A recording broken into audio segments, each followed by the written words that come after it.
एक समय की बात है, किसी छोटे से गांव में एक किसान रहता था जिसका नाम था रामलाल। रामलाल बहुत मेहनती और ईमानदार आदमी था। वह सुबह सूरज निकलने से पहले उठ जाता, खेतों में हल चलाता, फसलों को सींचता और दिन भर अपने पसीने से मिट्टी को सोना बना देता था। उसकी पत्नी गोमती भी बहुत सादगी से जीवन जीती थी। दोनों के 3 बेटे थे, रघु, मोहन और श्याम। तीनों बेटे जवान हो चुके थे, परंतु तीनों में एक बड़ी कमी थी, आपस में झगड़ना। कभी खेत बांटने को लेकर, कभी पैसों को लेकर, कभी किसी छोटी बात पर वो आपस में लड़ पड़ते। रामलाल जब भी उन्हें समझाने की कोशिश करता, वे कुछ देर के लिए शांत हो जाते, लेकिन अगले दिन ही फिर वही झगड़ा शुरू। रामलाल को यह देखकर बहुत दुख होता। वह सोचता, मैंने जीवन भर मेहनत की ताकि मेरे बेटे सुख से रहें, पर ये तो आपस में ही दुश्मन बन बैठे हैं। अगर आज इन्हें नहीं सुधारा तो कल ये एक दूसरे से अलग होकर बर्बाद हो जाएंगे। गोमती भी अक्सर पति से कहती, आप कुछ कीजिए, जब तक आप हैं सब ठीक है, पर आपके बाद ये एक दूसरे का साथ नहीं देंगे। रामलाल ने ठान लिया कि अब वह अपने बेटों को एक ऐसा सबक सिखाएगा जो जीवन भर याद रहेगा। एक दिन तीनों बेटे खेत में काम करने गए थे। रघु बोला, आज सिंचाई में मैं करूँगा। मोहन बोला, नहीं, आज मेरी बारी है। श्याम बीच में बोला, तुम दोनों बस झगड़ते रहो, काम कौन करेगा। तीनों में फिर मारपीट होने लगी। गांव वाले बीच बचाव करने आए और किसी तरह उन्हें घर पहुंचाया। रामलाल ने यह सब देखा पर कुछ नहीं बोला। वह अंदर गया, चुपचाप बैठ गया और गहरी सोच में डूब गया। अगली सुबह उसने तीनों बेटों को बुलाया और बोला, बेटो, मैं अब बूढ़ा हो गया हूँ, न जाने कब भगवान मुझे बुला ले। मेरे पास बस एक आखिरी सीख है जिसे तुम तीनों को समझाना जरूरी है। तीनों बेटे गंभीर हो गए। रामलाल अंदर गया और 3-4 लकड़ियों के बंडल लेकर बाहर आया। उसने कहा, इसी बंडल को तोड़ो। रघु ने जोर लगाया, मोहन ने भी, फिर श्याम ने भी, लेकिन किसी ने भी लकड़ियों के बंडल को नहीं तोड़ा। सबने हार मान ली। रामलाल मुस्कुराया और बोला, अब इन्हें अलग अलग कर लो और एक एक लकड़ी तोड़ो। अब क्या था, तीनों ने आसानी से लकड़ियां तोड़ दी। रामलाल ने कहा, बेटो, जब लकड़ियां साथ बंधी थी तो तुम में से कोई भी उन्हें नहीं तोड़ सका, पर जब वे अलग अलग हुई तो वे पल भर में टूट गई। ठीक वैसा ही जीवन में होता है, जब तुम तीनों साथ रहोगे तो कोई ताकत तुम्हें हरा नहीं सकती। अगर अलग हो गए तो दुनिया तुम्हें पल भर में तोड़ देगी। तीनों बेटे चुप हो गए। उनकी आंखों में अब समझ की चमक थी। पर रामलाल ने आगे कहा, एकता का मतलब केवल साथ रहना नहीं है, बल्कि एक दूसरे की मदद करना है, एक दूसरे के सुख दुख में खड़ा रहना है। उस दिन के बाद घर का माहौल धीरे धीरे बदलने लगा।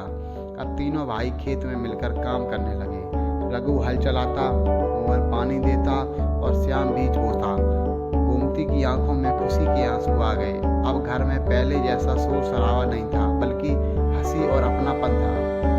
गांव वाले भी कहते, रामलाल के बेटे तो अब मिसाल बन गए हैं। कुछ साल बीत गए। रामलाल बूढ़ा हो गया और एक दिन शांतिपूर्वक इस दुनिया को अलविदा कह गया। पर उसने जो सीख दी थी, एकता की शक्ति, वह तीनों बेटों के दिल में हमेशा के लिए बस गई। तीनों भाइयों ने खेत को बांटा नहीं, बल्कि मिलकर खेती की। एक ने बैल खरीदे, दूसरे ने सिंचाई का इंतजाम किया, तीसरे ने अनाज बेचने की जिम्मेदारी ली। धीरे धीरे उनकी आमदनी बढ़ने लगी। उन्होंने एक बड़ा घर बनवाया, बच्चों को स्कूल भेजा और गांव के गरीबों की मदद करने लगे। एक साल गांव में भयंकर सूखा पड़ गया। कई किसानों की फसलें सूख गईं, जानवर मरने लगे, पर रामलाल के बेटों ने अपनी एकता से संकट को अवसर बना लिया। तीनों ने मिलकर गांव में एक कुआं खुदवाया, जिससे सबको पानी मिला। गांव वाले बोले, अगर ये तीनों अलग होते तो ये सब कभी नहीं हो पाता। रघु बोला, हमारे पिता ने जो सीख दी थी वही आज काम आई। एक साथ रहकर कोई भी मुश्किल आसान लगती है। उनकी एकता देखकर गांव के प्रति दूसरे परिवार भी प्रेरित हो गए। जो भाई पहले आपस में लड़ते थे, उन्होंने भी साथ रहना शुरू किया।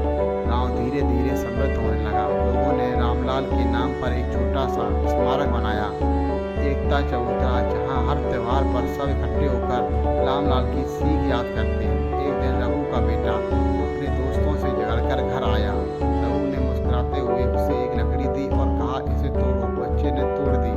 फिर उसने 5 5 लकड़ियाँ एक साथ दी। अब इन्हें तोड़ो। बच्चे ने पूरी ताकत लगाई पर तोड़ नहीं पाया। रघु बोला, बेटा यही वो सीख है जो मेरे पिता ने मुझे दी थी।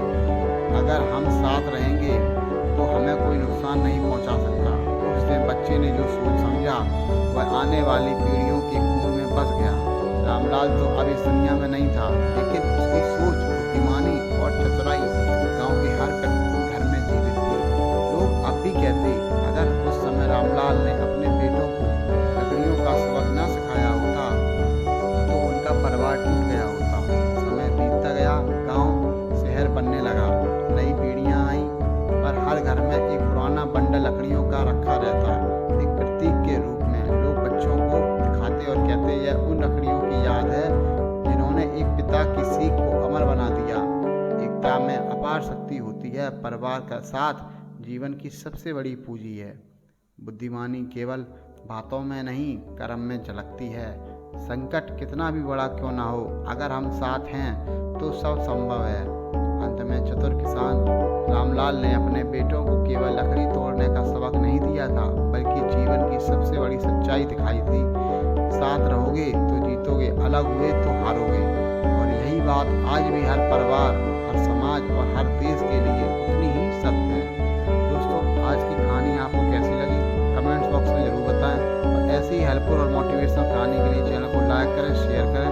और अगर आप हमारे चैनल पर पहली बार आए हैं तो प्लीज़ चैनल को सब्सक्राइब जरूर करें। मिलते हैं नई कहानी में। Okay, bye.